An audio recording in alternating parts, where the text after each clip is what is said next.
Alors, il y a plusieurs difficultés. La première, je pense, c'est une dispersion des données à caractère personnel. Pourquoi? Parce que il y en a dans des logiciels, il y en a sur du papier, il y en a dans des sauvegardes, il y en a dans des mails.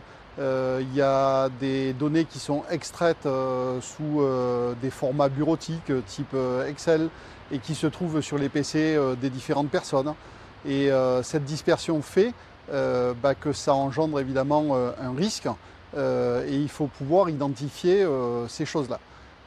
Donc c'est très important d'avoir un peu cette cartographie applicative pour une application et après une cartographie de où sont stockées les données et comment elles sont utilisées, par qui, etc.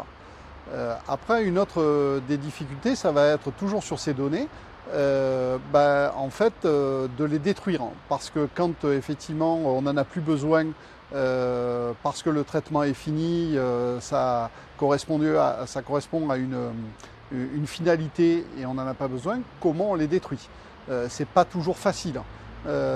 C'est pas toujours facile non plus, par exemple, pour détruire des données à caractère personnel qui sont de l'image, dans de la vidéoprotection ou dans des films d'animation qui sont faits.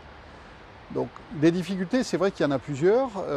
Il y en a d'autres aussi qui sont plus sur un terrain, on va dire, juridique et contractuel, mais pas que.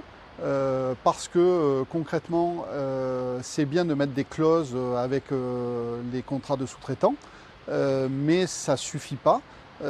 C'est bien de les avoir, c'est bien d'avoir un modèle, mais ce qu'il faut faire, c'est vraiment analyser le service qui est rendu pour effectivement mettre un contrat qui est en adéquation avec ce service-là. Donc pour illustrer, vous pouvez avoir votre traitement qui est hébergé chez vous. L'éditeur de logiciel vous a vendu le logiciel, il est stocké chez vous. Les données sont peut-être dans un cloud.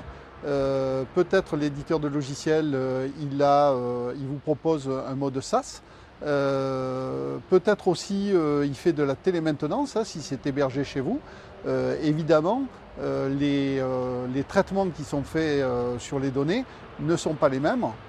Et donc, dans les clauses, il faut quand même les adapter au service rendu. Après, une des difficultés, mais je pense qu'on peut la surmonter facilement, c'est tout ce qui concerne les mentions d'informations qui sont obligatoires avant la collecte de données. Donc il y a plusieurs articles effectivement qui, on va dire, mettre un cadre dans le RGPD aux mentions d'informations. Et si vous voulez le suivre, en gros, c'est à peu près une dizaine de lignes. Hein. Donc je vous laisse imaginer d'avoir 10 lignes sur des formulaires papier. C'est toujours un peu compliqué. Hein, si par exemple on prend une fiche d'inscription à la cantine scolaire, il va falloir donner tout un tas d'éléments, par exemple si l'enfant il est allergique ou pas, évidemment dans les mentions d'information, il va falloir mettre la finalité, le responsable de traitement, enfin tout ce qui est décrit par le RGPD, et ça fait beaucoup de lignes.